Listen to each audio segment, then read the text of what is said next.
Setelah dibantah KPU Palembang tak melakukan pelanggaran tindak pidana pemilu, Bawaslu Palembang tetap yakin dengan laporan dugaan pelanggaran pemilu yang dilakukan KPU Palembang. Dari surat rekomendasi Bawaslu ke KPU Palembang, menyatakan KPU harus atau wajib melakukan PSL di 70 TPS, namun hanya dilakukan KPU di 13 TPS di Palembang pada pemilu lalu. Laporan ke polisi dilakukan Bawaslu Palembang setelah melalui proses rapat pleno 2 kali.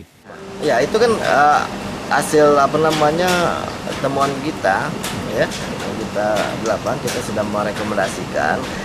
Kenapa kita melalui Panwasja merekomendasikan, ya, untuk dilakukan? Itu adalah upaya untuk menjaga hak pilih warga masyarakat, ya, agar tidak hilang hak pilihnya tadi, ya, agar dia dengan kekurangan surat suara tadi, ya, terus kita rekomendasikan untuk dilakukan pemilihan lanjutan atau pemilihan ulang, ya, agar hak warga masyarakat tadi tidak hilang.